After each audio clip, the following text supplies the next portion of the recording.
Hey everyone, मैं हूं गौरव मिश्रा और आप सभी का स्वागत करता हूं मैग्नेट ब्रेन्स पे। और आज एक और नए सेशन के साथ हम सब आपके सामने आ चुके हैं और आज के सेशन में हम हमारे चैप्टर अरिथमेटिक प्रोग्रेशन को और आगे बढ़ाने जा रहे हैं। तो क्या है इस वीडियो का टॉपिक, पहले वो बता देता हूं। तो इस वीडियो का टॉपिक है आपके चैप्टर 5 में यानी कि एपी के अंदर हम आज सीखेंगे कि sum of first n terms of an AP कैसे निकालते हैं। तो पहले इससे रिलेटेड मैं आपको फॉर्मूला डिस्कस करूंगा और जब फॉर्मूला डिस्कस कर लूंगा तो उसको सपोर्ट करने के लिए मैं आपको कुछ एग्जांपल्स भी डिस्कस करूंगा। और ये जो एग्जांपल्स मैं लेके आया हूं ये भी आपके एनसीईआरटी के ही हैं। तो इन एग्जांपल्स के थ्रू मैं आपको और भी जितनी भी बातें हैं sum of n terms of an AP के रिलेटेड वो सब डिस्कस कर लूंगा। चलिए तो फटाफट इस वीडियो को हम स्टार्ट करते हैं। पर स्टार्ट करने से पहले मैं आपको थोड़ी सी अच्छी बातें बता देता हूं मैग्नेट ब्रेन्स की, जो सभी को जानना जरूरी है। सबसे पहली बात तो ये कि मैग्नेट ब्रेन्स आप सभी को प्रोवाइड करता है quality education free of cost, यानी कि मैग्नेट ब्रेन्स पे आपको 2 चैप्टर्स पढ़ने के बाद किसी भी तरीके का पेमेंट करने की जरूरत नहीं है। सब कुछ आपके लिए फ्री ऑफ कॉस्ट अवेलेबल है। साथ में अगर ये सारी चीजें आप एक्सेस करना चाहते हैं तो आप विजिट कर सकते हैं मैग्नेट ब्रेन्स की वेबसाइट जो कि है www.magnetbrains.com। एंड एक और बहुत इंपॉर्टेंट बात है कि मैग्नेट ब्रेन्स पे हिंदी मीडियम स्टूडेंट्स के लिए भी एक चैनल है जो कि है मैग्नेट ब्रेन्स हिंदी। तो जाइए और इस चैनल को सब्सक्राइब करिए क्योंकि इस चैनल पे सारा कंटेंट आपको हिंदी मीडियम में अवेलेबल करवाया जाता है। चलिए तो इस पॉजिटिव नोट के साथ, अरे भाई 3 पॉजिटिव बात बताई मैंने, तो इन सारी पॉजिटिविटी के साथ जो है ना हम इस वीडियो का जो टारगेट है उसको फटाफट हम अचीव कर लेते हैं। तो टारगेट तो ऑलरेडी बता चुका हूं कि sum of first n terms of an AP हम डिस्कस करने जा रहे हैं। और सबसे पहले हम इसमें देखेंगे कि sum of n terms of an AP को निकालने का फॉर्मूला क्या होता है। तो यहां पे आप 2 फॉर्मूले देख सकते हैं, इनको देखने की अभी जरूरत नहीं है। जो चीज मैं बोर्ड पे लिखने जा रहा हूं आप अपना फोकस यहां पे रखिए। तो सुनिए, जैसा कि आप जानते हैं कि हम पढ़ रहे हैं कौन सा चैप्टर, तो हम पढ़ रहे हैं एक चैप्टर जिसका नाम है अरिथमेटिक प्रोग्रेशन। अब अरिथमेटिक प्रोग्रेशन नाम का जो चैप्टर है इसमें 2 सबसे इंपॉर्टेंट चीजें होती हैं। कौन सी 2 सबसे इंपॉर्टेंट चीजें होती हैं? तो सबसे पहली चीज होती है आपके एपी का फर्स्ट टर्म, जिसको आप किससे दिखाते हैं? जिसको आप A1 से भी दिखाते हैं। कुछ लोग इसको A1 की जगह सिंपल स्मॉल a से भी दिखाते हैं, तो दोनों ही चल जाते हैं, कोई इशू नहीं है। जो दूसरा इंपॉर्टेंट चीज एपी में आप यूज करते हैं वो आप यूज करते हैं कॉमन डिफरेंस। क्या यूज करते हैं आप? Common difference. तो ये दोनों चीजें आप एपी में यूज करते हैं। पहली चीज होती है first term of an AP और सेकंड होता है आपका क्या? Common difference of an AP. ये हम जानते हैं और इसकी मदद से हम एपी के जितने टर्म्स चाहे उतने हम निकाल सकते हैं। पर अब क्वेश्चन कुछ ऐसा है कि मान लो आपका एक एपी है। क्या है आपके पास? मान लो आपका एक एपी है जिसके टर्म्स हैं। कैसे हैं इसके टर्म्स? तो मान लीजिए एपी का पहला टर्म है A1, जो एपी का दूसरा टर्म है वो है आपके पास A2 और जो एपी का तीसरा टर्म है वो है आपके पास A3। और ऐसे आप चलते चले जा रहे हैं और आप पहुंच जाते हैं एपी के nth टर्म पर जो कि है आपके पास AN। अब आपसे क्वेश्चन पूछ लिया गया, क्या क्वेश्चन पूछ लिया गया कि भाई हमें सम बताओ। किसका सम बताओ? तो ये जो A1 है, A2 है, A3 है और चलते चले जाओ कहां तक? AN तक। इन सभी का हमें क्या बताओ? हमें सम बताओ। तो कैसे निकालोगे आप इन सभी का सम? तो इन सभी का सम निकालने का बड़ा ही एक बेसिक फॉर्मूला है, मैं आपको डायरेक्ट बता देता हूं।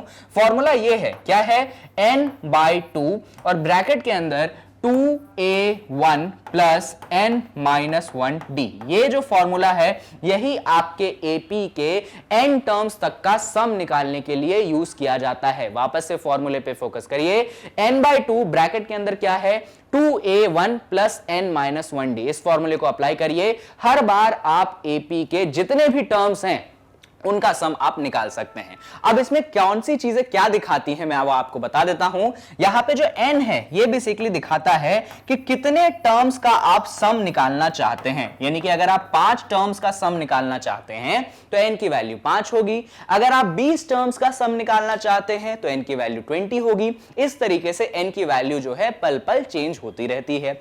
A1 तो आपको मालूम है आपका first term of an AP है और जो स्मॉल d है वो भी आप जानते हो वो है आपका एपी एपी का कॉमन डिफरेंस। तो ये तीनों चीजें अगर आपके पास रहती है तो आप जो एपी के एन टर्म्स तक का सम है वो फटाफट आप निकाल लेते हैं। तो इस फॉर्मूले को आप याद रख लीजिए, इसमें सारे वैल्यूज को समझ लीजिए कि कौन सी वैल्यू क्या है, बस इतना ही रिक्वायर्ड है इन एग्जांपल्स को सॉल्व करने के लिए। अब आप यहां पे बोलेंगे कि सर हम तो नीचे एक और फॉर्मूला दिख रहे हैं, इस फॉर्मूले को भी जरा हमें समझा दीजिए। देखिए ये जो नीचे वाला फॉर्मूला है इसी फॉर्मूले का एक्सटेंशन है। एक्सटेंशन मतलब इसी फॉर्मूले में थोड़ा बहुत चेंज करके हमने एक नया फॉर्मूला बनाया है। कैसे? तो देखिए ये जो फॉर्मूला है ये वाला, इसको एक बात याद रखिएगा एस एन भी बोला जाता है। एस एन का मतलब क्या होता है? तो एस एन का मतलब होता है sum of n terms of an AP, यानी कि जितने भी एन टर्म्स हैं उनके सम को हम कैसे डिनोट करते हैं? तो एस एन से। तो अगर एस एन आप देख लो तो इसका मतलब समझ जाना, इसका मतलब है n terms of an AP का क्या सम है वो, इतना आप ध्यान रखिएगा। चलिए तो हम Sn को एक और फॉर्मूले से दिखाना चाहते हैं, इधर ध्यान से देखिएगा। एक फॉर्मूला हमारे पास है, क्या है? n/2 ब्रैकेट के अंदर 2a1 प्लस n-1d, ये फॉर्मूला तो हमारे पास है। अब इस फॉर्मूले में हल्का सा मैं कर देता हूं मॉडिफिकेशन। कैसे? तो देखिएगा n/2 को तो मैं क्या रहने देता हूं? n/2 रहने देता हूं, और इस ब्रैकेट को देखना 2a1 है ना, 2a1 को ऐसा लिख दो a1 plus a1 plus n-1d। क्या किया मैंने? तो मैं जरा समझा देता हूं आपको।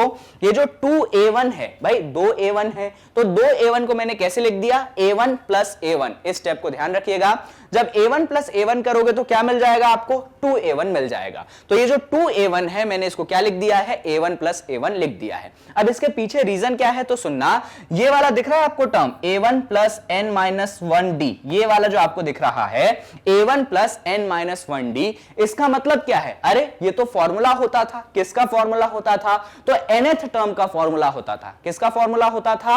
nth टर्म का फॉर्मूला होता था। यही तो होता था nth टर्म का formula, a1 plus n-1 into D.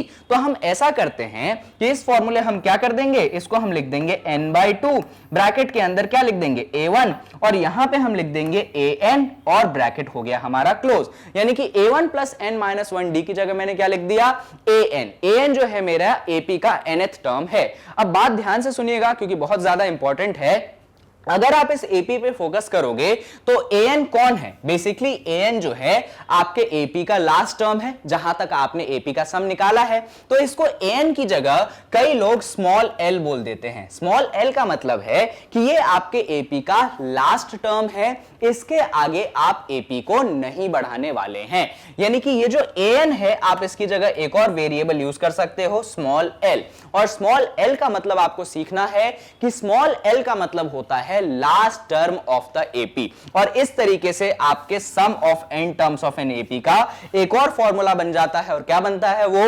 n/2 bracket के अंदर a1 प्लस l। तो आपको ये दोनों फॉर्मूले, एक ये वाला फॉर्मूला और एक ये वाला फॉर्मूला हमेशा याद रखना पड़ेगा, तभी आप ये जो वीडियो है जिसके अंदर हम एग्जांपल्स डिस्कस कर पाएंगे, इस वीडियो को भी आप समझ पाएंगे, और फिर जो एक्सरसाइज वाली वीडियो है आप उस वीडियो को बड़ी ही आसानी से समझ पाएंगे। तो फटाफट देख लेते हैं हम कि इन दोनों फॉर्मूले को अप्लाई कैसे करते हैं। पर पहले मैं इन दोनों फॉर्मूलों को जरा रिकैप कर देता हूं, क्योंकि यहां पे थोड़ा सा ज्यादा कंटेंट हो गया है, पर फिर भी आप इन सारी बातों को लिख लीजिए, क्योंकि आपको याद रखने के लिए इन सारे फॉर्मूलों को एक बार लिखना जरूर चाहिएगा।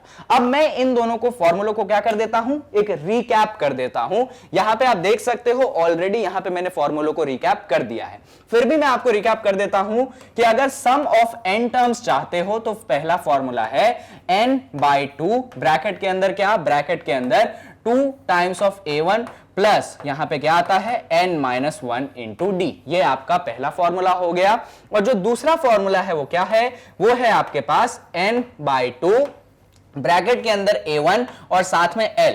ये जो l है ये कौन है? या तो आप l को कह सकते हैं nth term of an AP an, या l को आप क्या बुलाते हैं? एपी का लास्ट टर्म बुलाते हैं, यानी कि एपी जहां पे आपका एंड हो रहा है वो टर्म है यहां पे। तो इस फॉर्मूले को कुछ लोग ऐसे भी लिखते हैं, कैसे लिखते हैं? Sn is equal to n/2। यहां पे हो गया आपके पास फर्स्ट टर्म, क्या हो गया? ये हो गया आपके पास फर्स्ट टर्म, और ये क्या हो गया आपके पास? ये हो गया आपके पास लास्ट टर्म। तो जब आप एपी में फर्स्ट टर्म और लास्ट टर्म को ऐड करते हो और n/2 से मल्टीप्लाई करते हो तो भी आपको सम ऑफ n टर्म्स मिल जाते हैं। तो इन तीनों ही फॉर्मूले को आप अपनी कॉपी में लिख लो और अपने दिमाग में भी अभी याद कर लो, तो आपका जो ये चैप्टर है ना आपके लिए बहुत ज्यादा आसान हो जाएगा। चलिए, तो यहां पे जो हमारे फॉर्मूले का डिस्कशन है वो होता है खत्म। अब फॉर्मूले का डिस्कशन अगर हो चुका है तो हम बढ़ चलते हैं एग्जांपल्स पे। तो कौन से एग्जांपल से हमें स्टार्ट करना है? तो ये रहा वो पहला एग्जांपल जहां पे हमें इस फॉर्मूले को अप्लाई करना है। तो सबसे पहले हम एग्जांपल को पढ़ लेते हैं और फिर जो है इसका सॉल्यूशन देख लेते हैं। Find the sum of first 22 terms of the AP, यानी कि आपके पास एक एपी दे दी गई है और आपसे डिमांड की जा रही है कि इस एपी के फर्स्ट 22 टर्म्स का क्या बताइए, आप हमें सम बताइए। यानी कि इस एपी में 22 टर्म्स का क्या बताना है, आपको सम बताना है। तो क्या करेंगे सर? तो इसके लिए हम क्या करते हैं, पहले तो हम एपी को लिखते हैं, क्योंकि जब तक आप एपी का फर्स्ट टर्म नहीं निकालेंगे, कॉमन डिफरेंस नहीं निकालेंगे, तब तक तो सम की बात चल ही नहीं सकती। तो अगर हम एपी को लिखेंगे तो एपी स्टार्ट हो रहा है हमारा 8 से, 8 के बाद एपी का अगला टर्म है 3, 3 के बाद एपी का अगला टर्म है -2 और इस तरीके से जो आपका एपी है वो चलता चला जा रहा है। अगर एपी के फर्स्ट टर्म की बात मैं करूं तो फर्स्ट टर्म जो है एपी का वो मेरे पास 8 है। अब मुझे एपी का कॉमन डिफरेंस निकालना पड़ेगा। तो कॉमन डिफरेंस के लिए मैंने आपको फॉर्मूला सिखाया था और फॉर्मूला ये था कि आगे वाले टर्म में से आपको पीछे वाले टर्म को सब्सट्रैक्ट करना पड़ता है और दोनों टर्म कॉन्जिक्यूटिव होने चाहिए, यानी कि एक के बाद एक होने चाहिए। तो मान लो आप इन दोनों टर्म्स को ले लेते हो, कौन सा, 8 और 3। तो स्मॉल डी कैसे निकालोगे?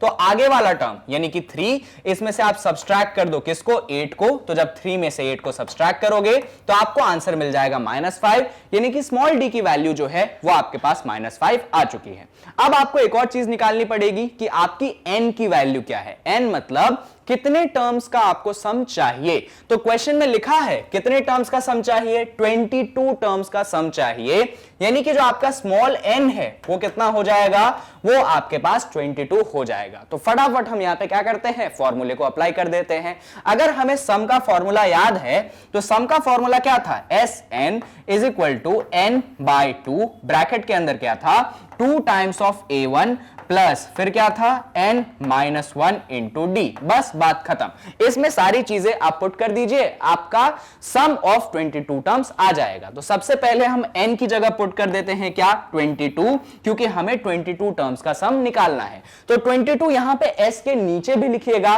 क्योंकि हम n की जगह 22 पुट कर रहे हैं। तो LHS में भी 22 रखेंगे, RHS में भी n की जगह 22 रखेंगे। चलिए, तो यहां पे भी हम 22/2 रख देंगे। ब्रैकेट के अंदर फोकस करना, तो ये 2 है और ये a1 है और यहां पे 2 इंटू a1 है। क्या है, 2 जो a1 है वो एक दूसरे से मल्टीप्लाई में है। तो a1 जो रखोगे ना वो आपको 2 से मल्टीप्लाई में करना है। a1 कितना है, 8 है, यानी कि 2 इंटू 8 हम कर देंगे। यहां पे प्लस आ गया, n की वैल्यू आपको मालूम है कितना, 22, ये 22 -1 हो गया। स्मॉल d की वैल्यू देख लीजिए, तो वो आपके पास कितनी है, ये देखो हमने d की वैल्यू कैलकुलेट की है, वो है आपके पास -5, यानी कि हमने यहां पे -5 को भी क्या कर दिया, यहां पे मल्टीप्लाई कर दिया। अब फटाफट हम इसको सॉल्व कर लेते हैं। तो S22 की जो वैल्यू है वो हो जाएगी 22/2। कितना होता है जब 22 को 2 से डिवाइड करते हो आप, तो वो होता है आपके पास 11। ब्रैकेट की बात करोगे तो जब 2 इंटू 8 करोगे तो आपको 16 मिल जाएगा, ये प्लस रहेगा। 22 -1 वापस से आपको 21 मिल जाएगा और ये 21 में क्या मल्टीप्लाई करने जा रहे हैं आप, -5 को आप मल्टीप्लाई करने जा रहे हैं। अब इसको सॉल्व कर लेते हैं। तो S22 की जो वैल्यू होगी ये होगी आपके पास 11। ब्रैकेट के अंदर फोकस करिए, तो ये है आपके पास 16 और ये देखो ये प्लस है ये माइनस है, तो प्लस माइनस ये तो डेफिनेटली आपको माइनस मिलेगा, कोई इशू नहीं। अब 21 में आपको 5 को क्या करना पड़ेगा, मल्टीप्लाई। तो ये है आपके पास 21, इसको 5 में मल्टीप्लाई कर दो, तो 5 1 जा 5, 5 2 जा 10, यानी कि आंसर कितना मिल जाएगा, 105 मिल जाएगा। याद रखिएगा माइनस का आएगा, क्यों माइनस का आएगा, तो प्लस माइनस माइनस होता है, यानी कि हम यहां पे लिख देंगे 105। बहुत बढ़िया। अब इसको बस सॉल्व करना है। कैसे सॉल्व करोगे? तो 16 में से 105 को करना पड़ेगा आपको सब्सट्रैक्ट। अब 16 में से 105 को हम कैसे सब्सट्रैक्ट करें? तो देखो, छोटे में से बड़ा सब्सट्रैक्ट कर रहे हो तो आप आंसर इतना याद रख लो कि आंसर तो माइनस में आएगा। तो देखो, बाहर आपके पास कितना है? बाहर आपके पास ऑलरेडी 11 है और अंदर का आंसर किस में आएगा? तो छोटे में से क्योंकि बड़ा सब्सट्रैक्ट कर रहे हैं, इसका मतलब आंसर तो माइनस में आएगा। और सब्सट्रैक्शन नॉर्मल परफॉर्म कर दो, जैसे सब्सट्रैक्शन परफॉर्म करते आए हो ना बचपन से, वैसा कर दो।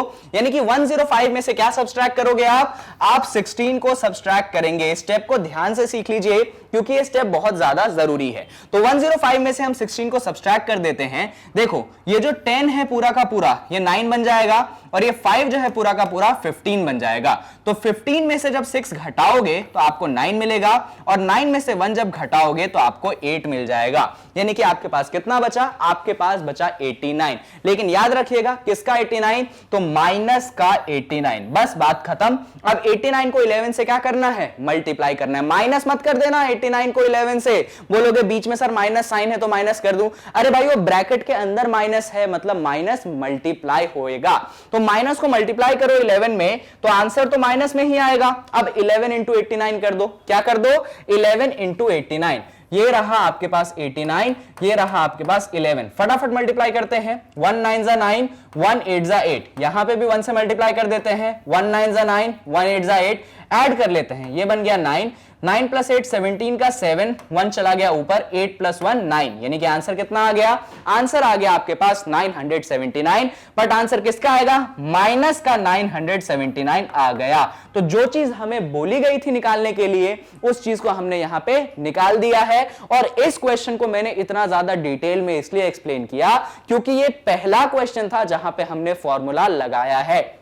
आने वाले क्वेश्चन में हम थोड़ा सा तेजी से काम करेंगे क्योंकि फॉर्मूला एप्लीकेशन यहां पे आपको आ जाएगा। फॉर्मूले को अप्लाई करने में तो अब आपको दिक्कत नहीं होनी चाहिए। तो ये सारे स्टेप्स को आपको क्या करना है? कॉपी में नोट डाउन करना है। साथ में इस क्वेश्चन को भी आप जरूर लिखिए। ये मत सोचिएगा अरे क्वेश्चन तो बुक में दिया हुआ है तो हम क्यों लिखे। आप क्वेश्चन को इसलिए लिखिए कि जब अगली बार आप कॉपी पलटाएंगे तो आपको ऊपर क्वेश्चन भी मिलेगा, नीचे सोल्यूशन भी मिलेगा। यानी कि रिविजन के लिए आपको ज्यादा मेहनत करने की जरूरत नहीं पड़ेगी। इसीलिए क्वेश्चन को भी लिखिए, भले शॉर्ट में लिख लो क्वेश्चन को, क्वेश्चन का सिर्फ इंफॉर्मेशन लिख लो। मैं ये नहीं बोल रहा हूं कि आप क्वेश्चन का पूरा स्टेटमेंट लिखिए, सिर्फ इंफॉर्मेशन जो है क्वेश्चन में उसको नोट डाउन कर लीजिए और फिर जो है ये डिटेल सॉल्यूशन आप नोट डाउन करिए। चलिए, तो यहां पे जो एग्जांपल 1 है वो होता है खत्म। अब क्योंकि एग्जांपल 1 हमने कर लिया है तो अब बारी है किसकी? अब बारी है एग्जांपल नंबर 12 की। तो पहले एग्जांपल नंबर 12 को हम पढ़ लेते हैं और फिर इसमें जो भी इंफॉर्मेशन है हम उसको मेंशन आउट करते हैं और फिर जो है इसका हम सॉल्यूशन देखते हैं। चलिए पढ़ते हैं एग्जांपल नंबर 12 को। If the sum of first 14 terms of an AP is 1050 and its first term is 10, find the 28th term। तो सवाल में दिया गया है कि आपके पहले 14 टर्म्स ऑफ एन एपी का सम दिया गया है। यानी कि एपी के जो पहले 14 वाले टर्म्स है ना उनका सम आपको ऑलरेडी दे दिया गया है। अब 14 टर्म्स ऑफ एन एपी के सम को कैसे दिखाओगे? देखो, nth term of n terms of an AP के सम को कैसे दिखाते थे? Sn। अभी कितने टर्म्स हैं? 14। तो अभी किस सिंबल का यूज करोगे? तो अभी जो है आप सिंबल यूज करोगे S14। किस सिंबल का यूज करोगे? S14। S14 का मतलब है कि sum of 14 terms of an AP. तो S14 की वैल्यू देखिए कितनी दी गई है आपको? आपको दे दी गई है 1050। बहुत बढ़िया। आपको एपी का फर्स्ट टर्म भी दिया गया है कितना? और फर्स्ट टर्म को हम किससे दिखाते हैं? तो फर्स्ट टर्म को हम A1 से दिखाते हैं। तो A1 जो है वो आपको 10 दे दिया गया। आपको क्या फाइंड करना है? आपको 20वां टर्म फाइंड करना है। 20वां टर्म का मतलब क्या है? 20वां टर्म का मतलब है A20। इसकी वैल्यू आपको करनी है कैलकुलेट। अब A20 की वैल्यू कैलकुलेट करना तो कोई दिक्कत की बात ही नहीं है। क्यों? तो भाई nth term of an AP पे हमने पहले एग्जांपल करे, हमने एक्सरसाइज करे तो हमने देखा था कि an की वैल्यू थी A1 plus n minus 1d। तो हम फॉर्मूले में सारी वैल्यू डालेंगे, हमारा 28 टर्म आ जाएगा। लेकिन प्रॉब्लम है। प्रॉब्लम क्या है? हमारे पास एपी का स्मॉल डी यानी कि कॉमन डिफरेंस तो है ही नहीं। अब क्योंकि हमारे पास एपी का कॉमन डिफरेंस नहीं है, तो फिर हम कैसे कैलकुलेट करेंगे? तो इसके लिए हमें इन दोनों इंफॉर्मेशन की मदद से एपी का क्या निकालना पड़ेगा? कॉमन डिफरेंस निकालना पड़ेगा। तो सबसे पहली बात सुनिए, इस क्वेश्चन में आपको कितने टर्म्स का सम दिया गया है? 14 टर्म्स का सम दिया गया है। तो n की वैल्यू जो स्मॉल n होगा वो कितना हो जाएगा? वो आपके पास 14 होगा। स्मॉल n 14 कैसे लिखा मैंने? तो आपको याद है मैं Sn लिखता था, Sn का मतलब सम ऑफ n टर्म्स। तो कितने टर्म्स हैं इस बार? 14 टर्म्स हैं, इसलिए स्मॉल n की जगह मैंने क्या लिखा है? 14 लिखा है। अब मेरी बात ध्यान से सुनिएगा, एकदम फोकस से सुनना। अब मुझे दिया गया है S14 या फिर छोड़ो S14 को छोड़ो, आप तो मुझे बताओ Sn का फॉर्मूला क्या होता है? तो सर Sn का फॉर्मूला होता है n/2 ब्रैकेट के अंदर 2 टाइम्स ऑफ a1 और फिर यहां पे n-1 और यहां पे ऐसे स्मॉल d आता है। इसमें तो कोई इशू होना ही नहीं चाहिए। अब इसमें कुछ कुछ चीजें गिवन है। कौन कौन सी चीजें गिवन है? तो सबसे पहली जो चीज गिवन है वो n की वैल्यू है 14, तो यहां पे हम पुट कर देते हैं S14 हो गया और यहां पे भी हम n की जगह 14 पुट कर देंगे। अब ये 2a1, अब a1 की जगह क्या पुट करोगे? देखो a1 कितना है? 10 है, यानी कि ये 2 × 10 हो जाएगा। n की जगह वापस से क्या पुट करोगे आप? 14 पुट करोगे, यानी कि ये 14 - 1 हो जाएगा। और स्मॉल d की जगह क्या पुट करोगे? सर पूरी बात ही तो स्मॉल d पे अटकी है, उसी की वैल्यू तो हमें नहीं मालूम, यानी कि स्मॉल d को एग्जैक्टली आप स्मॉल d रहने दोगे, कुछ भी पुट नहीं करोगे। अब ध्यान से देखिएगा, S14 की वैल्यू देखिए आपको गिवन है, कितनी गिवन है? 1050, यानी कि यहां पे S14 की जगह हम 1050 यहां पे पुट कर देंगे। हमने यहां पे पुट कर दिया। अब 14/2 कितना होता है? अरे भाई 14/2 का मतलब 7 होता है। अंदर फोकस करिए, 2 × 10 कितना मिलेगा? ये 20 मिलेगा। ऐसा करो 14 - 1 मुझे बताओ। सर वो तो 15 होता है, तो यहां पे मैंने 15d पुट कर दिया। आप देख सकते हो कि यहां पे एक इक्वेशन बन चुकी है। अब बस इक्वेशन को हमें करना है सॉल्व। तो ध्यान से देखिएगा मैं कैसे सॉल्व करूंगा। सबसे पहले तो मैं ये करूंगा, मैं इसको लिख दूंगा 1050 डिवाइडेड बाय 7। क्या लिख दिया मैंने? 1050 डिवाइडेड बाय 7, यानी कि 1050 को मैंने 7 से डिवाइड कर दिया। जबकि इस तरफ आप फोकस करोगे तो वो बन जाएगा 20 + 15d। क्या बनेगा? वो बनेगा 20 + 15d। अब हमें 1050 को 7 से करना पड़ेगा डिवाइड। तो ऐसा करते हैं, यहां पे एक छोटा सा रफ वाला कॉलम बना लेते हैं और 1050 को हम 7 से डिवाइड कर देते हैं। तो ये 7 रहा बाहर और अंदर कौन है? अंदर है आपके पास 1050। 7 × 1 होता है 7, तो 10 में से 7 घटाओगे तो मिलेगा 3। ये 5 को आप नीचे उतारोगे, 7 × 5 होता है आपके पास 35, कुछ नहीं बचेगा, 0 बचेगा। इस 0 को नीचे उतारोगे, कुछ कैंसिल नहीं होगा, तो यहां पे आप 0 लगा दोगे। यानी कि जब आपने 1050 को 7 से डिवाइड किया तो आपको मिला 150। तो इसी के आगे हम यहां पे कंटिन्यू करते हैं। 1050 को 7 से डिवाइड करने के बाद हमें मिल चुका है 150। आरएचएस पे ध्यान दीजिए, आरएचएस क्या है आपके पास? तो आरएचएस है आपके पास 20 प्लस क्या है साथ में? यहां पे है आपके पास, ओके यहां पे एक छोटा सा मिस्टेक हो गया सर और आप बढ़ते चले गए, कोई बात नहीं, आपने स्पॉट कर लिया होगा।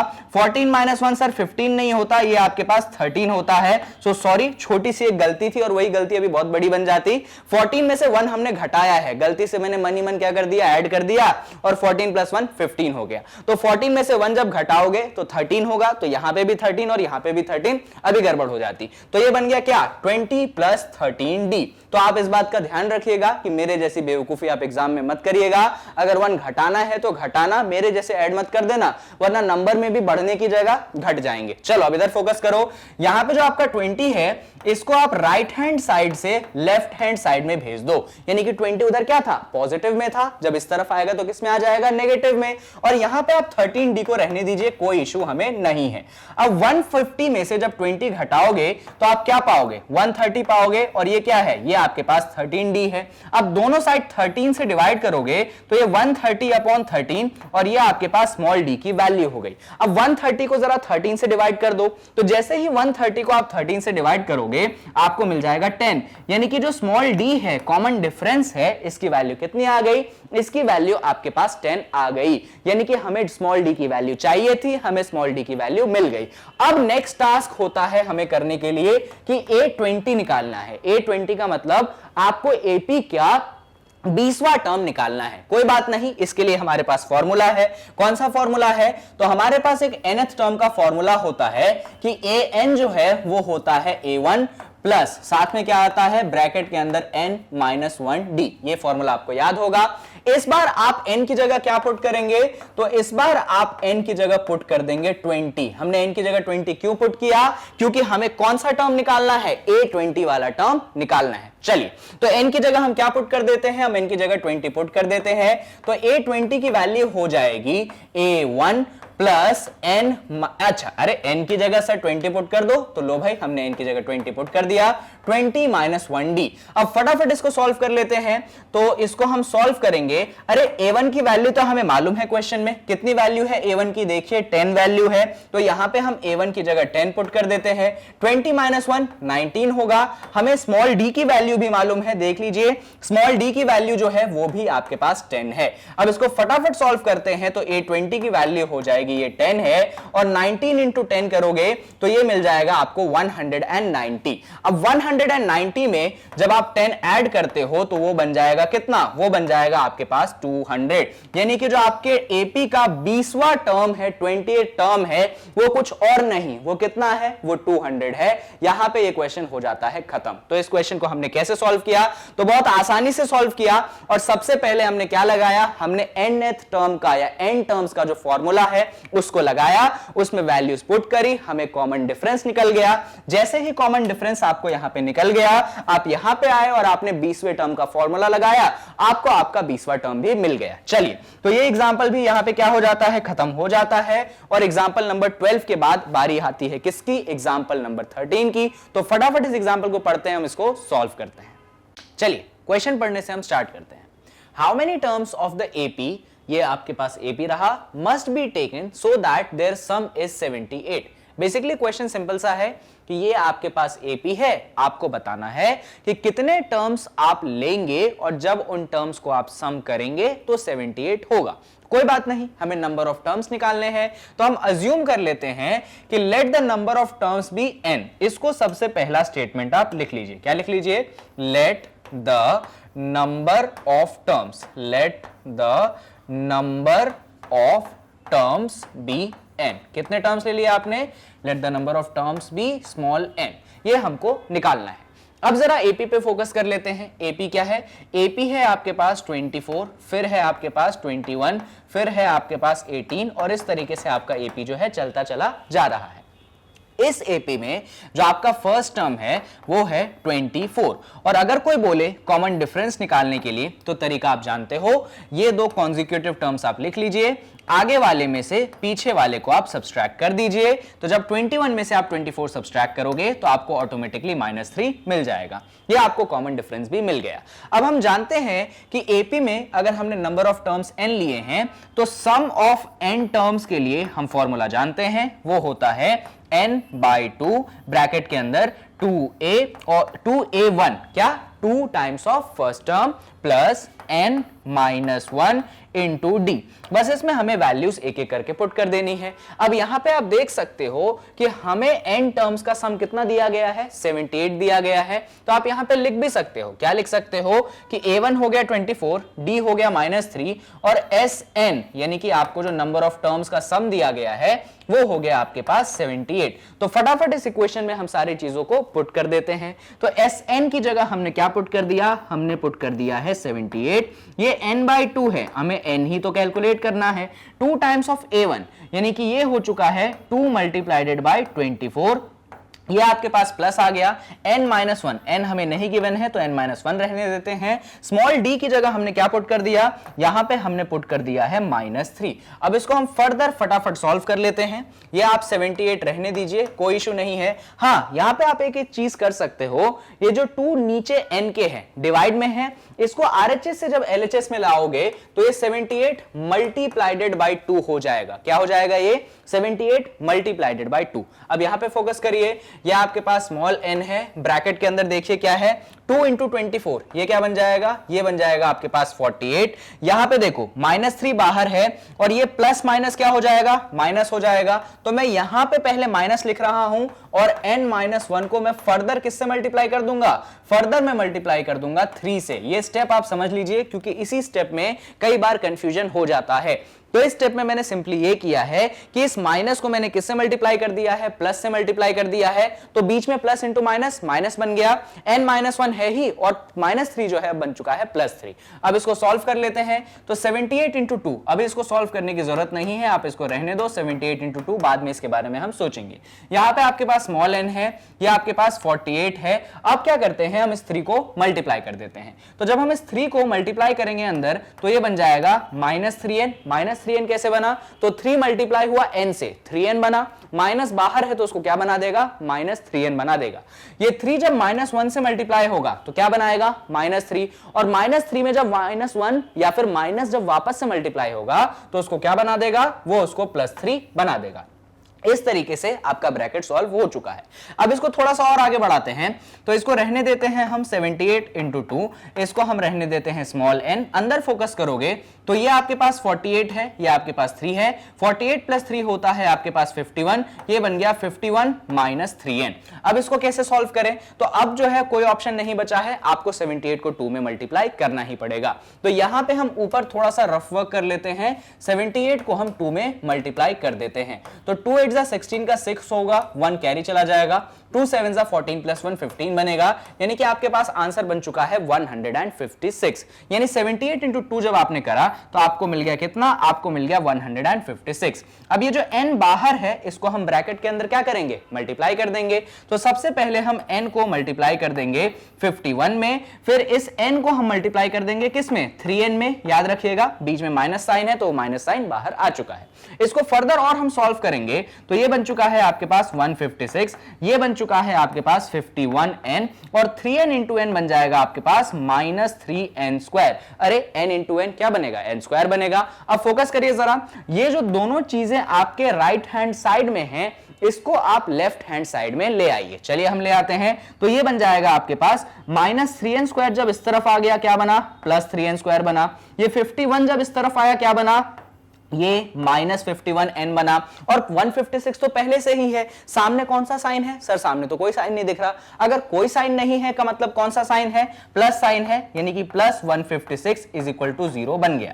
अब ये जो आपके पास इक्वेशन बनी है ये है आपके पास एक क्वाड्रेटिक इक्वेशन, और आपको इस क्वाड्रेटिक इक्वेशन को सॉल्व करना पड़ेगा जिससे आप n की वैल्यू निकाल सके। अब बात आती है कि क्वाड्रेटिक इक्वेशन को हम कैसे सॉल्व करें। तो क्वाड्रेटिक इक्वेशन सॉल्व करने के बहुत सारे तरीके हैं। इनफैक्ट आपके पास एक चैप्टर है जिसमें आपने पढ़ा है मिडिल टर्म स्प्लिटिंग, और उसके बाद आपने क्वाड्रेटिक इक्वेशन को सॉल्व करने के और भी तरीके सीखे हैं, जैसे कि आपके पास एक डिस्क्रिमिनेंट वाला फॉर्मूला होता है। तो जो भी तरीका आपको सूटेबल लगे आप इस क्वेश्चन में लगाइए, आंसर पाइए।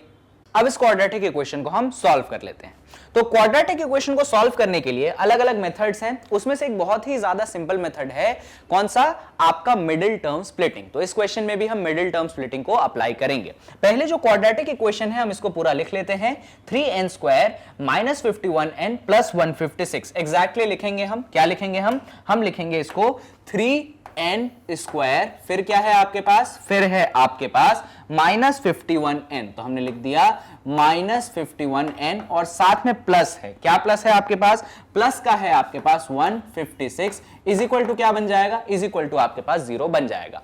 ये जो तीन टर्म्स दिख रहे हैं इसमें से मुझे एक नंबर कॉमन दिख रहा है और वो है 3, यानी कि तीनों में से मैं 3 को कॉमन निकाल सकता हूं। चलिए निकालते हैं।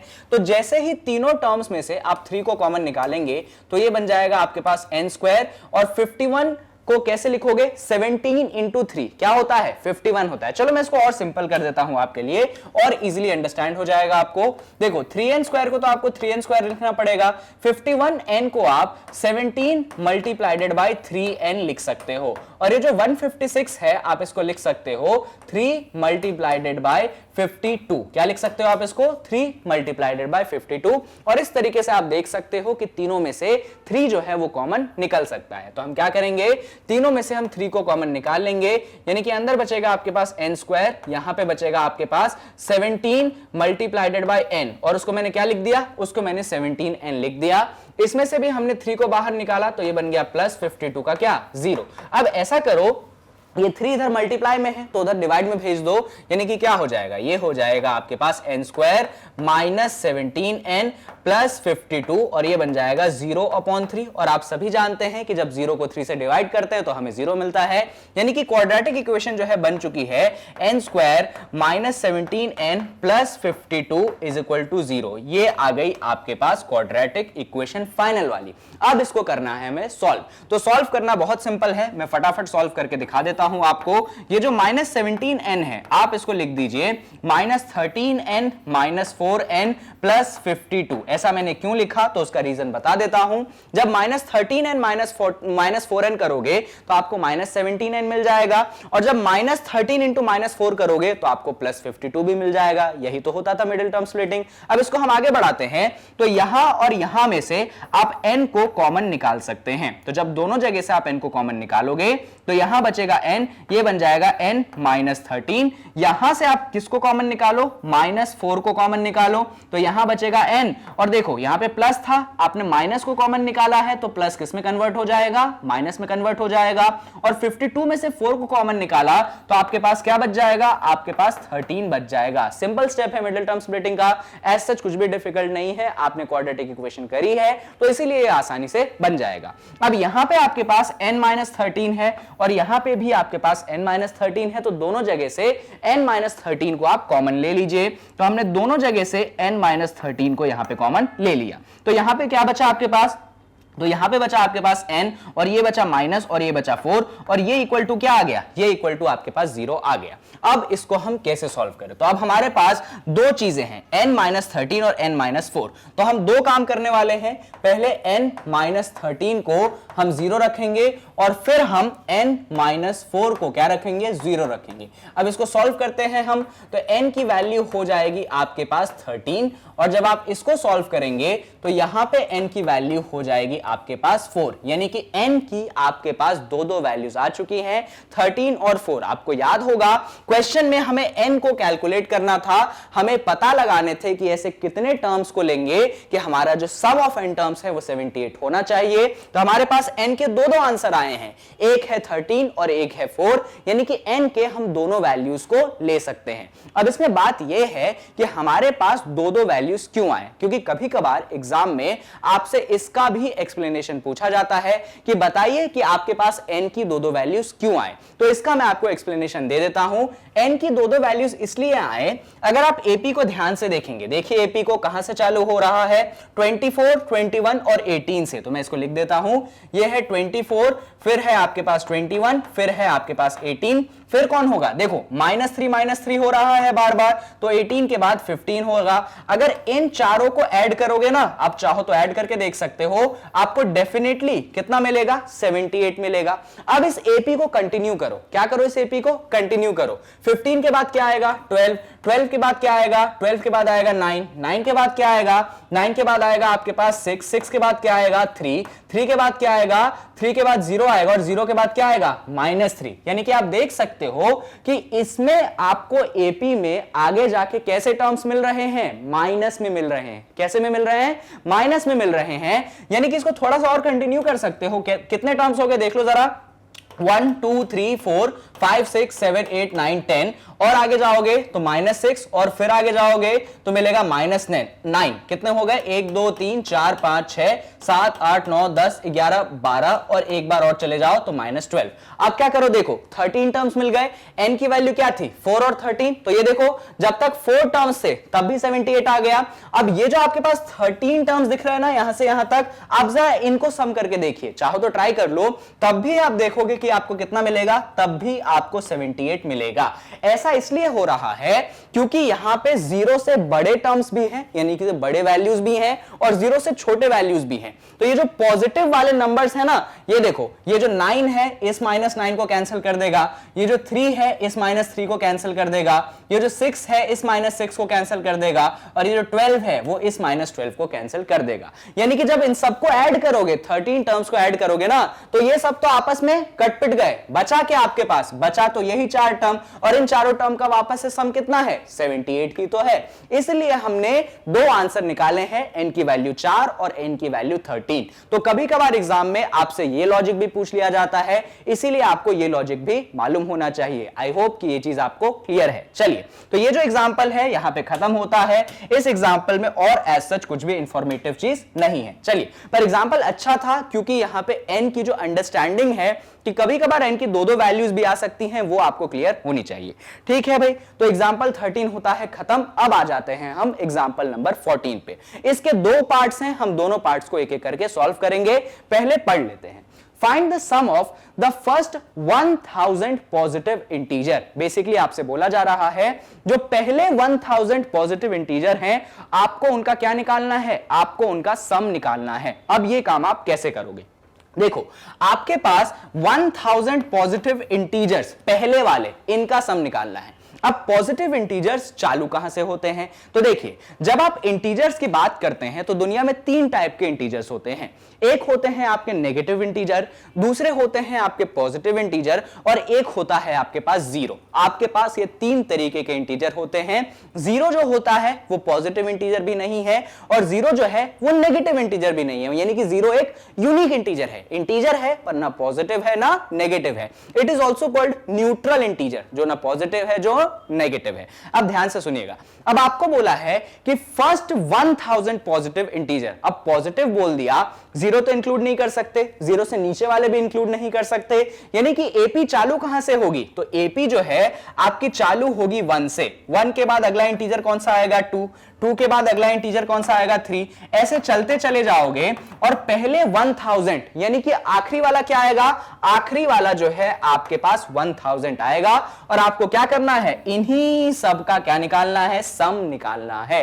अब इन सब का सम निकालना तो बहुत आसान हो गया। कैसे? तो ध्यान से सुनिए, ये जो पूरी सीरीज है, इतना तो आप देख पा रहे हैं कि कॉन्जिक्यूटिव नंबर्स की सीरीज है, यानी कि एक के बाद एक के बाद एक नंबर है, और सबका कॉमन डिफरेंस क्या होगा? 1 होगा। देख लो, 1 में जब 1 ऐड किया तो 2, 2 में जब 1 ऐड किया 3। इस तरीके से ये एपी बन गई, और इस एपी का जो आपका कॉमन डिफरेंस है वो 1 आ गया। इनफैक्ट हमें कॉमन डिफरेंस की यहां पे जरूरत नहीं है। हां, हमें इस सब का सम निकालना है, और सम कितने टर्म्स का निकालना है? तो देखिए, 1 से चालू हो रहा है, 1000 पे खत्म हो रहा है, यानी कि जो स्मॉल n है, नंबर ऑफ टर्म्स हैं, वो आपके पास 1000 है। और यहां पे 2 चीजें आपको गिवन है। कौन सी 2 चीजें? फर्स्ट टर्म ऑफ एपी वो गिवन है कितना? 1, और आपको लास्ट टर्म ऑफ एपी भी गिवन है, देखिए 1000। तो आपको याद होगा, सम ऑफ n टर्म्स निकालने के लिए हमने एक फॉर्मूला बनाया था। क्या था वो फॉर्मूला? वो फॉर्मूला था कि जो सम ऑफ n टर्म्स होता है वो होता है n/2 ब्रैकेट के अंदर a1 प्लस l, यानी कि first term plus last term को मल्टीप्लाई कर दीजिए आप n/2 से। बस आप इसको ये करेंगे, आपका आंसर आ जाएगा। अब n की जगह आप क्या डालेंगे? तो देखिए, n की जगह आप डाल देंगे 1000। 1000 को आप डिवाइड कर देंगे किससे? 2 से। a1 की जगह क्या आएगा? तो देख लो, a1 की जगह 1 आ जाएगा, और लास्ट टर्म की जगह क्या आ जाएगा? तो ये रहा आपके पास लास्ट टर्म 1000 आ जाएगा। अब इसको फटाफट हम सॉल्व कर लेते हैं। जब 1000 को आप 2 से डिवाइड करते हो तो आपको मिलता है 500। यहां पे ब्रैकेट के अंदर अगर आप फोकस करोगे तो आपके पास क्या है? 1000 प्लस 1, यानी कि ये बन जाएगा 1001। बस इन दोनों को मल्टीप्लाई करो, आपके पास आंसर आ जाएगा। मल्टीप्लाई करने के लिए परेशान नहीं होना है आपको। 1001 को 5 से मल्टीप्लाई कर लेना है। किसको? 1001 को 5 से मल्टीप्लाई कर लेना है। 5 1 जा 5, 5 0 जा 0, 5 0 जा 0, और 5 1 जा 5, यानी कि आंसर आ चुका है आपके पास कितना? 5005। बस इसमें एक इंपॉर्टेंट चीज है, और वो ये है कि ये जो 2 जीरो हैं, इनको एट द एंड आप जरूर लगा दीजिएगा। और जैसे ही ऐसा आप करोगे ना, आपका ये जो क्वेश्चन नंबर एग्जांपल नंबर 14 है, उसका पहला पार्ट यहां पे हो चुका है खत्म। बस इतना ही करना था, इससे ज्यादा एक्स्ट्रा कुछ भी नहीं करना है। चलिए, तो एग्जांपल नंबर 14 का फर्स्ट पार्ट हो गया खत्म।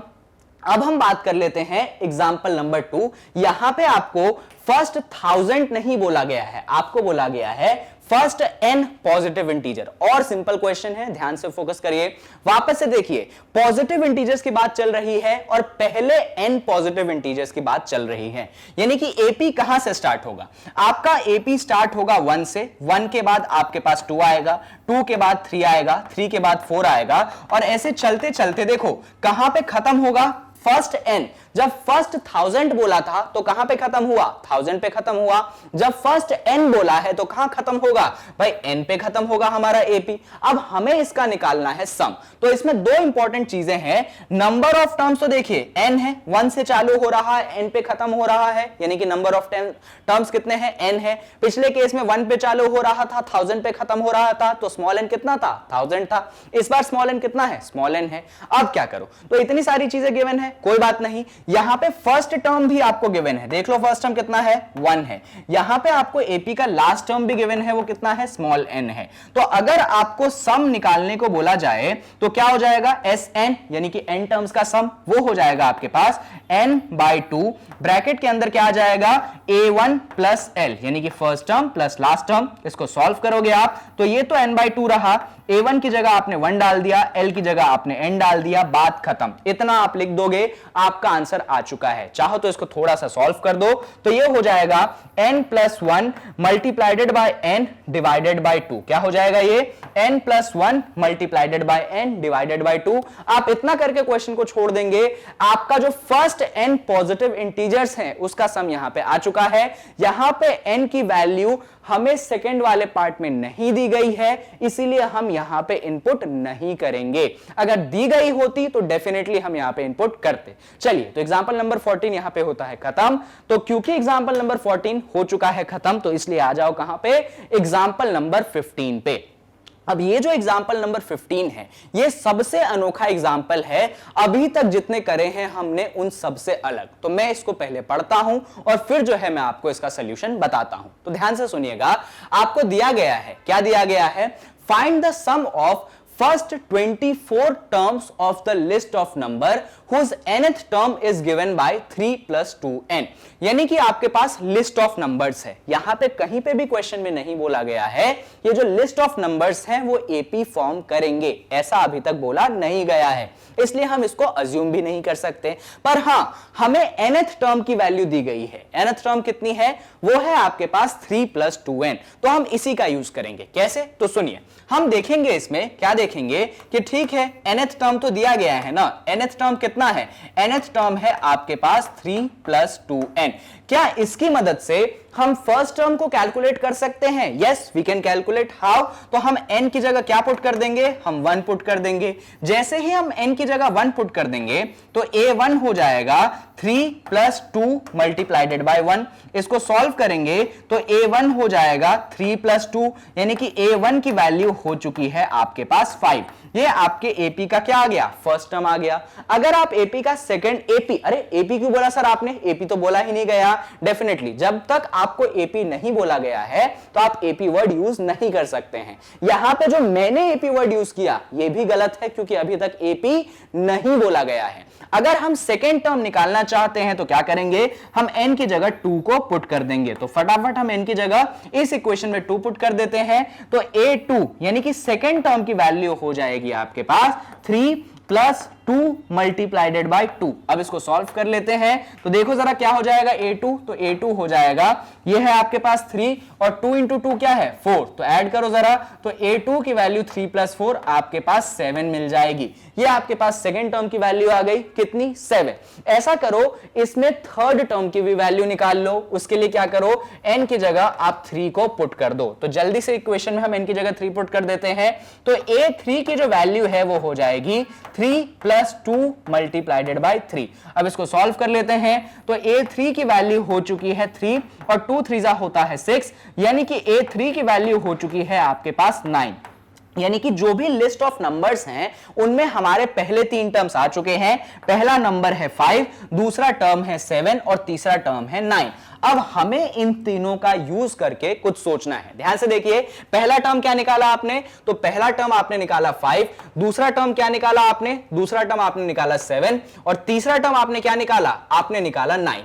इंपॉर्टेंट ये है कि ये भाई आगे बढ़ता जाएगा, ये तो हम जानते हैं। यहां पे कुछ कॉमन डिफरेंस बन रहा है क्या, बिल्कुल बन रहा है। अगर 7 में से 5 को आप सब्सट्रैक्ट करते हो तो कितना मिलेगा, 2 मिलेगा। जब 9 में से 7 को सब्सट्रैक्ट करते हो तो कितना मिलेगा, 2 मिलेगा। यानी कि जब भी आप कॉन्जिक्यूटिव नंबर्स का डिफरेंस निकालते हो आपको 2 मिल रहा है। यानी कि ये जो सीरीज ऑफ नंबर है ये कौन है, ये आपका एपी है। चाहो तो और भी 2-4 टर्म निकाल के आप चेक कर लो कि हर बार 2 आएगा कि नहीं आएगा। आप सरप्राइज होंगे कि यस, एवरी टाइम जब आप डिफरेंस निकालेंगे तो आपका जो कॉमन डिफरेंस है वो 2 आएगा। यानी कि ये जो गिवन सीरीज है ये कौन हो गई, ये आपके पास एपी हो गई। अब अगर एपी हो गई तो फर्स्ट टर्म और कॉमन डिफरेंस की बात तो बनती है। तो फर्स्ट टर्म देख लो जरा, ये जो a1 निकाला है यही तो आपके पास फर्स्ट टर्म है। फर्स्ट टर्म आपके पास 5 हो गया। अगर कोई बोले कॉमन डिफरेंस निकालने को तो देखो ये हमने 2 निकाला है, ये आपके पास हो गया कॉमन डिफरेंस। तो हमारे पास फर्स्ट टर्म 5 और कॉमन डिफरेंस कितना आ गया, 2 आ गया। अब हमें कैलकुलेट क्या करना था, तो हमें कैलकुलेट करना था सम ऑफ 24 टर्म्स। कितने टर्म्स का सम कैलकुलेट करना है, 24 टर्म्स का सम कैलकुलेट करना है। यानी कि n की जगह हम क्या पुट कर देंगे, n की जगह हम 24 पुट कर देंगे। n का मतलब कितने टर्म्स का सम हमें कैलकुलेट करना है। और हमें क्या कैलकुलेट करना है, तो सम कैलकुलेट करना है तो सम का फॉर्मूला लगाना पड़ेगा, Sn वाला फॉर्मूला लगाना पड़ेगा जो कि होता है n/2। ब्रैकेट के अंदर आता है 2 टाइम्स ऑफ a1 और फिर आता है n-1 मल्टीप्लाइडेड बाय स्मॉल d। इसमें क्या करेंगे, तो n की जगह हम 24 पुट कर देंगे, a1 की जगह वैल्यू 5 पुट कर देंगे, स्मॉल d की जगह हम 2 पुट कर देंगे। तो फटाफट पुट कर देते हैं। तो n की जगह हमने यहां पे 24 पुट कर दिया, तो ये भी हो गया 24/2। यहां पे a1 की जगह हमने क्या पुट कर दिया, 5 पुट कर दिया। यहां पे n की जगह देखो 24 -1 है और स्मॉल d की जगह हमने यहां पे 2 पुट कर दिया। अब इसको फटाफट हम सॉल्व कर लेते हैं। तो सम ऑफ 24 टर्म्स जो है 24/2 कितना बन जाएगा, 12 बन जाएगा। 2 इंटू 5 क्या कितना बन जाएगा, 10 बन जाएगा। ये देखो 24 - 1 कितना बनेगा, 23 बनेगा। और ये यहां पे 2 उसमें हो रहा है मल्टीप्लाई। अब इसको थोड़ा सा और फटाफट सॉल्व कर लेते हैं। तो सम ऑफ 24 टर्म्स बन जाएंगे, ये 12 बन गया, ये आपके पास 10 बन गया। 23 इंटू 2 कितना बन गया, 46 बन गया। अब इसके और आगे सॉल्व कर लेते हैं। तो याद रखिएगा क्या क्या चीजें हमने निकाली है, एग्जैक्टली सेम लिखेंगे हम। 12 बाहर है, 10 + 46 अंदर है। तो सम ऑफ 24 जो हमने निकाला है वो है 12 बाहर है, अंदर 10 + 46 है। जल्दी से इसको सॉल्व करते हैं। तो S24 की वैल्यू हो जाएगी 12 है बाहर, 46 + 10 होगा 56। यानी कि 56 में आपको 12 को करना पड़ेगा मल्टीप्लाई। तो यहां पे हम मल्टीप्लाई कर लेते हैं। ये 56 हो गया, ये आपके पास 12 हो गया।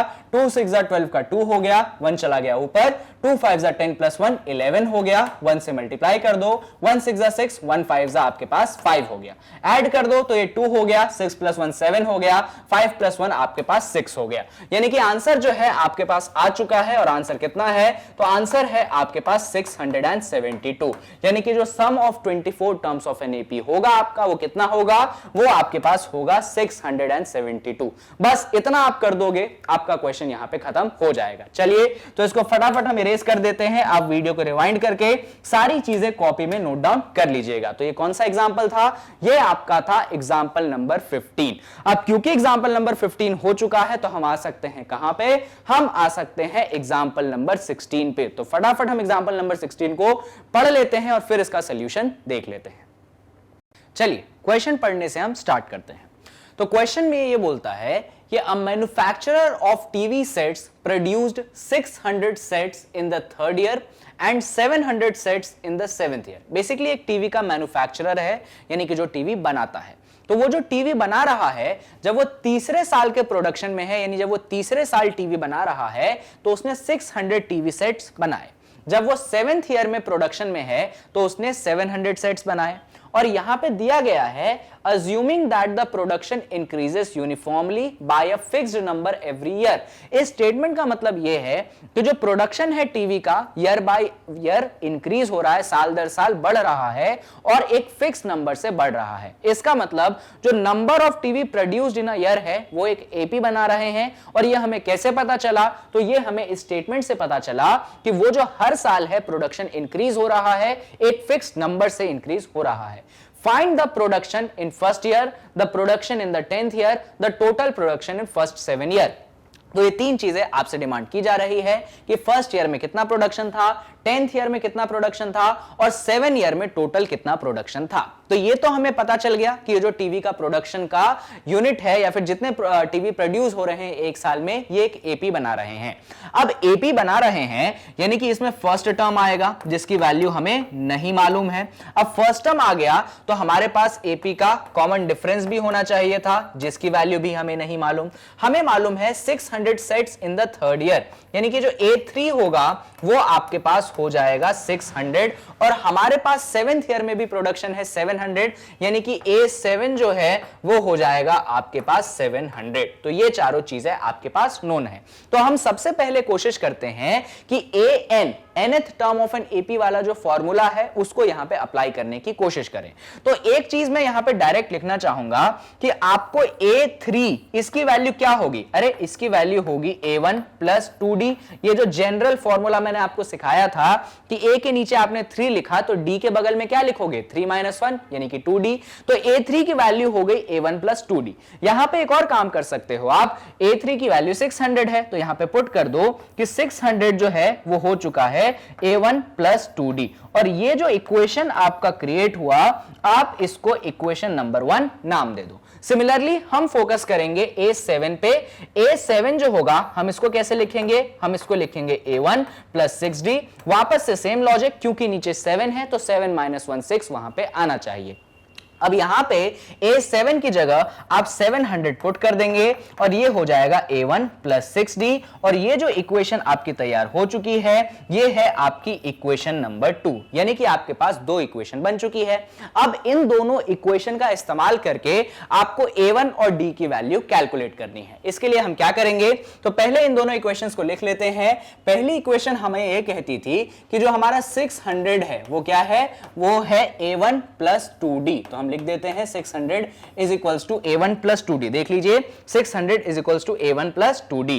और जो हमारे पास 7th ईयर में प्रोडक्शन है वो क्या है? A1 plus 6D। तो हम इसको लिख देते हैं कि 7, ये पहला इक्वेशन हो गया और वो भी लिख देते हैं कि 700 जो है वो है आपके पास A1 प्लस 6D। अब हमें इसे करना पड़ेगा सॉल्व। अब इसको सॉल्व करने के लिए आप जानते हैं कि आप फर्स्ट इक्वेशन में से सेकंड इक्वेशन को करोगे सब्सट्रैक्ट, और सब्सट्रैक्शन का रूल मैंने आपको सिखाया था कि LHS में से LHS सब्सट्रैक्ट होगा, RHS में से RHS सब्सट्रैक्ट होगा। यानी कि 600 में से आप 700 को यहां पे सब्सट्रैक्ट कर देंगे, इक्वल टू का साइन लगाएंगे और ये जो RHS है इसको आप ऐसे लिख देंगे ब्रैकेट के अंदर A1 प्लस 2D माइनस दूसरे ब्रैकेट के अंदर A1 प्लस 6D। चलिए अब जल्दी जल्दी इनको माइनस कर लेते हैं। तो 600 में से 700 घटाओगे तो -100 आपको मिल जाएगा। इस ब्रैकेट को आप ओपन कर दो तो ये बन गया A1 प्लस 2D। इस दूसरे ब्रैकेट को आप माइनस के साथ ओपन करोगे तो ये बन जाएगा -A1 माइनस 6D। तो ये आपके पास कुछ ऐसा बन गया। अब इसमें हम कुछ चीजें कैंसिल कर सकते हैं, जैसे कि A1 और -A1 आपस में कैंसिल कर सकते हैं। तो ये बन चुका है -100 is equals to 2D minus 6D। अब आप देख सकते हो कि ये तो -100 रहेगा, लेकिन ये D और D कॉमन आ गए तो यहां पे D बन गया और 2 में से 6 जब जाएगा तो ये -4D ऐसे बन चुका है। अब यहां पे ये वाला माइनस और ये वाला माइनस आपस में कैंसिल होके कैंसिल ही हो जाएंगे। तो क्या बचा आपके पास? आपके पास बचा 100 इज इक्वल्स टू 4D। यानी कि D की वैल्यू कितनी हो जाएगी? तो D की वैल्यू हो जाएगी आपके पास 100/4। यानी कि आप 100 को 4 से डिवाइड कर दोगे। तो जब 100 को आप 4 से डिवाइड करोगे तो D की वैल्यू कितनी हो जाएगी? तो 100 डिवाइडेड बाय 4 इज 25। यानी D की वैल्यू आपके पास हो जाएगी 25। इस तरीके से आपके पास D की वैल्यू जो है वो कैलकुलेट होके आ चुकी है। अब क्या करें? तो भाई जो d की वैल्यू आपने कैलकुलेट की है इसको आप इक्वेशन 1 में रख दीजिए। तो पहले इक्वेशन 1 को लिख देते हैं। इक्वेशन 1 है आपके पास 600 is equals to a1 plus 2d, और आपने d की वैल्यू कितनी कैलकुलेट की? 25, तो यहां पे पुट कर देते हैं। तो 600 is equals to a1 plus 2 multiplied by 25। इसको फटाफट सॉल्व कर लेते हैं। तो ये हो चुका है आपके पास 600 इज इक्वल टू a1, और 25 इंटू 2 हो जाएगा आपके पास कितना? 50। अब इसको थोड़ा सा और सॉल्व कर लेते हैं। तो देखो ये क्या होगा, 600 है, इसको पहले पूरा लिख लो। 600 is equal to a1 plus 50। ये जो 50 है इसको आप राइट हैंड साइड से लेफ्ट हैंड साइड में ले आओ, तो ये बन जाएगा 600 minus 50 is equals to a1, यानी कि a1 की जो वैल्यू है 600 माइनस 50 कितनी हो जाएगी? ये हो जाएगी 550। तो a1 की वैल्यू भी आपको मिल गई, और यहां पे आप d की वैल्यू ऑलरेडी कैलकुलेट कर चुके हैं। अब एक एक करके हम क्वेश्चंस पे आ जाते हैं। ये रहा आपके पास पहला question, the production in the first year, यानी कि आपसे पूछा जा रहा है कि फर्स्ट ईयर में कितना प्रोडक्शन है। तो फर्स्ट ईयर का मतलब कि a1 की वैल्यू क्या है? तो देखो जरा, ये रही a1 की वैल्यू। तो a1 की वैल्यू आपके पास 550 है। बहुत बढ़िया। जो सेकंड क्वेश्चन आपसे पूछा जा रहा है वो पूछा जा रहा है, क्या पूछा जा रहा है जरा देखते हैं। The production in the 10th year, कि 10वें साल में प्रोडक्शन कितना है। तो 10वें साल में प्रोडक्शन का मतलब A10, यानी कि A10 की वैल्यू हमें कैलकुलेट करनी है। वो कितना हो जाएगा? वो हो जाएगा A1 प्लस 9D। बड़ा ही सिंपल सा खेल है, 10 में से 1 घटाओ 9 पाओ। अब इसमें वैल्यूज हम पुट कर देते हैं। चलिए पुट कर देते हैं। तो ये A10 बन गया। A1 की जगह हमने क्या पुट कर दिया? तो A1 की जगह हमने पुट कर दिया 550, और 9 इंटू क्या पुट कर देंगे? D की जगह आप वापस से 25 पुट कर देंगे। अब इसको सॉल्व कर लेते हैं। तो A10 की वैल्यू हो चुकी है आपके पास 550, और 25 इंटू 9 जब आप करोगे तो आपको मिल जाएगा 225। अब 550 में जब 225 आप ऐड करोगे तो आपको मिल जाएगा कितना? आपको मिल जाएगा 775, यानी कि 10th ईयर में जो प्रोडक्शन है वो कितना हो जाएगा? वो आपके पास हो जाएगा 775। चलिए अब आते हैं हम आखिरी क्वेश्चन पे इसके, the total production in first 7 year, यानी कि पहले 7 साल में कितना टोटल प्रोडक्शन हुआ है। टोटल प्रोडक्शन का मतलब कि पहले 7 साल में जितना प्रोडक्शन हुआ है आप उन सभी को सम करने वाले हैं। चलिए फटाफट इसको सॉल्व कर लेते हैं कि हमें क्या कैलकुलेट करना है। तो हमें कैलकुलेट करना है सम ऑफ कितने टर्म्स? 7 टर्म्स। चलिए इसके लिए तो हमारे पास फॉर्मूला है। कौन सा फॉर्मूला है? तो मैं यहां पे जो फॉर्मूला यूज करने वाला हूं, मैं करने वाला हूं SN वाला फॉर्मूला, कि SN होता है n/2 प्लस ब्रैकेट के अंदर 2 टाइम्स ऑफ A1 प्लस क्या आता है? चलो यहां पे थोड़ी जगह की क्या हो रही है? कमी हो रही है। तो ऐसा करते हैं, इसको यहां पे ना सॉल्व करके हम अगले पेज में सॉल्व कर लेते हैं। चलिए तो यहां पे आ जाते हैं हम। तो क्या क्या चीजें हमने निकाली है उन चीजों का इस्तेमाल कर लेते हैं। तो हमें निकालना है S7, इसकी वैल्यू हमें कैलकुलेट करनी है। इसके लिए हम फॉर्मूला किसका यूज करेंगे? SN का, जो कि क्या होगा? जो कि होगा n/2 ब्रैकेट के अंदर 2 टाइम्स ऑफ A1 प्लस यहां पे होता है n-1, और यहां पे आपने स्मॉल d कर देना है। अब यहां पे एक एक करके हम वैल्यूज पुट करते हैं। तो n की जगह तो आपको 7 पुट करना है। तो S7 is equal to 7/2 bracket के अंदर बात है 2 टाइम्स ऑफ A1। A1 की वैल्यू मैंने कितनी निकाली? तो 550 निकाली। तो ये हो जाएगा 2 टाइम्स ऑफ 550। n की वैल्यू वापस से कितनी? 7-1। अच्छा, कॉमन डिफरेंस यानी d कितना था तो वो भी कैलकुलेट किया था हमने 25। तो यहां पे हमने पुट कर दिया 25। फटाफट इसको सॉल्व कर लेते हैं। तो ये हो जाएगा आपके पास 7/2, और ये 2 मल्टीप्लाइडेड बाय 550 कितना बनेगा?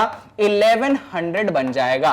7-1 6, और 6 इंटू 25 है ये। इसको और सॉल्व कर लेते हैं। तो ये बनेगा आपके पास 7/2, यहां पे है आपके पास 1100, और 6 इंटू 25 होता है आपके पास 150।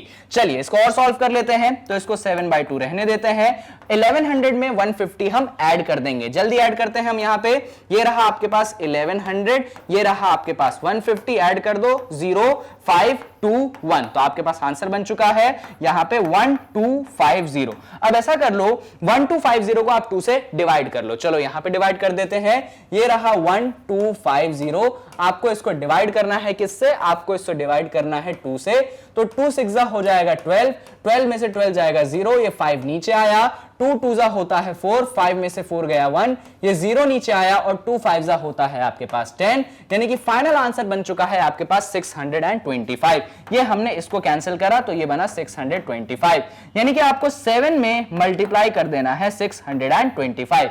फटाफट इस मल्टीप्लिकेशन को हम कर लेते हैं। तो ये है आपके पास 625, ये है आपके पास 7, 7 5 35 का 5, 3 चला गया ऊपर, 7 2 14 प्लस 3 17 का 7, 1 चला गया ऊपर, 7 6 42 प्लस 1 43, यानी कि आंसर बन चुका है आपके पास कितना? आंसर बन चुका है आपके पास 4375, यानी कि 7 इयर्स में जो टोटल प्रोडक्शन होगा वो कितना होगा? वो होगा आपके पास 4375। अगर आप यहां तक कर लेते हैं, यानी कि ये क्वेश्चन जो है आपका, जहां पे आपको 3 पार्ट्स थे, तीनों के तीनों पार्ट आपने यहां पे सॉल्व कर दिए हैं, डन। तो ये क्वेश्चन हमारा यहां पे होता है खत्म। और जैसे ही ये क्वेश्चन हमारे पास यहां पे खत्म होता है, तो जो हमारे वीडियो का टारगेट था कि हमें n टर्म्स का जो सम का फॉर्मूला सीखना था, हमने वो फॉर्मूला भी सीख लिया, और उस पर जितने भी मैंने एग्जाम्पल्स बोले थे, मैंने आपको वो एग्जाम्पल्स भी यहां पे सॉल्व करवा दिए, डन भाई डन। अब यहां पे थोड़ा सा इंपॉर्टेंट इंफॉर्मेशन है आपके लिए, इसको जाते जाते सुन लीजिए, आपके बहुत काम आएगा। तो यहां पे मैं आपका इंट्रोडक्शन करवाना चाहूंगा मैग्नेट ब्रेन्स के वेबसाइट से। वेबसाइट क्यों इंपॉर्टेंट है, तो पहले ये समझ लीजिए। जब होता है क्या, जब आप मैग्नेट ब्रेन्स के यूट्यूब चैनल पे आते हो, तो यहां पे कंटेंट बहुत सारा होता है। अब कंटेंट क्योंकि इतना सारा है, तो इतने सारे कंटेंट में आपको अपना कंटेंट ढूंढने में या फिर प्लेलिस्ट ढूंढने में, जिस भी टीचर से आप पढ़ना चाहते हो, काफी परेशानी होती है। इस सोल्यूशन के लिए हमने क्या किया है, हमने वेबसाइट बनाया है। तो आपको गूगल क्रोम खोल के www.magnetbrains.com टाइप करना है। जब आप ऐसा करोगे तो मैग्नेट ब्रेन्स की वेबसाइट खुलेगी। इस वेबसाइट पे जाने के बाद आपको एक्सप्लोर टॉप कोर्सेज को क्लिक करना है। जब आप एक्सप्लोर टॉप कोर्सेज को क्लिक करोगे, तो यहां पे क्लास 10th को वापस से क्लिक कर देना। जब आप इसको क्लिक करोगे, तो 10th के जितने भी सब्जेक्ट्स आपके कवर हो रहे हैं, वो यहां पे मिल जाएंगे। फॉर एग्जांपल ये क्लास 10th की मैथ्स है, इस पे आप वॉच नाउ का ऑप्शन क्लिक कर सकते हैं। जैसे ही आप वॉच नाउ का ऑप्शन क्लिक करोगे, एक और विंडो खुल जाएगी। इस विंडो में आप देखिए, ये मैंने सेलेक्ट कर लिया है, वॉच नाउ का ऑप्शन सेलेक्ट कर लिया। अब जो भी चीजें कवर हो रही है, यहां पे वो सारी चीजें आपको मिल जाएगी। जिस भी टीचर से आप यहां पे जो भी चैप्टर आप पढ़ना चाहते हैं, उसके वीडियो पे आप क्लिक कर दीजिए, वो वीडियो यहां पे खुल जाएगी। फॉर एग्जांपल आपने मेरे वाले वीडियो पे क्लिक करा, तो यहां पे मेरा वाला वीडियो आपका खुल गया और मैं आपको पढ़ाते हुए मिल जाऊंगा। मान लो आपको नेक्स्ट वीडियो देखनी है, तो ये रहा नेक्स्ट वीडियो का ऑप्शन, आप इस पे क्लिक कर देना, तो जो आपकी नेक्स्ट वीडियो है वो भी आपके सामने खुल जाएगी। इस तरीके से जितना कंटेंट आप चाहो वो सब आप मैग्नेट ब्रेन्स की वेबसाइट पे एक्सेस कर सकते हो। साथ में अगर आप हिंदी मीडियम के स्टूडेंट्स हो, तो मैग्नेट ब्रेन्स आपके लिए एक नया चैनल लेके आया है, जो कि है मैग्नेट ब्रेन्स हिंदी। इस चैनल पे आपको जो कंटेंट मिलता है वो पूरी तरीके से हिंदी मीडियम में मिलता है, यानी कि मैथ्स आपको हिंदी मीडियम में पढ़ाई जाती है, सोशल आपको हिंदी मीडियम में पढ़ाई जाती है, और साइंस भी आपको हिंदी मीडियम में पढ़ाई जाती है। तो जाइए इस चैनल को फटाफट सब्सक्राइब करिए, आपके लिए बहुत बढ़िया कंटेंट लगातार इस पे अपडेट किया जा रहा है। अब इतना सुन लिया है, तो लास्ट जो हमारा मैग्नेट ब्रेन्स का विजन है, इसके बारे में आप जान लीजिए। मैग्नेट ब्रेन्स का विजन है 100% free education and quality education without any charges, यानी कि मैग्नेट ब्रेन्स पे आपको पढ़ने के लिए पैसा पे करने की जरूरत नहीं है, कोई भी यहां पे अमाउंट आपको पे करने की जरूरत नहीं है, सब कुछ आपके लिए फ्री ऑफ कॉस्ट है। आप किसी भी क्लास में हैं, आप किंडरगार्टन टू क्लास 12th में हैं, आपके लिए यहां पे सब कुछ फ्री ऑफ कॉस्ट अवेलेबल है। बस आपको इसके चैनल, आपको इसके वेबसाइट को फॉलो करना है, आप सब कुछ कंप्लीटली फ्री ऑफ कॉस्ट पढ़ सकते हैं। पर हां, आप हमें सपोर्ट जरूर कर सकते हैं। फॉर सपोर्टिंग अस, आप हमारे वीडियोस को लाइक, हमारे चैनल को सब्सक्राइब और इन वीडियो को शेयर भी आप कर सकते हैं, जिससे आपके और भी दोस्त इन वीडियोस को अच्छे से देख पाए। At the last please do comment इस वीडियो के बारे में, जो भी आपको जैसा भी लगता है आप कमेंट बॉक्स में जाके यहां पे कमेंट करिए। अगर आपको कोई डाउट है इस चैप्टर से रिलेटेड, आप उस डाउट को भी कमेंट कर सकते हैं, हम उस पे अगली वीडियो में उसको एड्रेस कर देते हैं। So thank you so much for watching this video.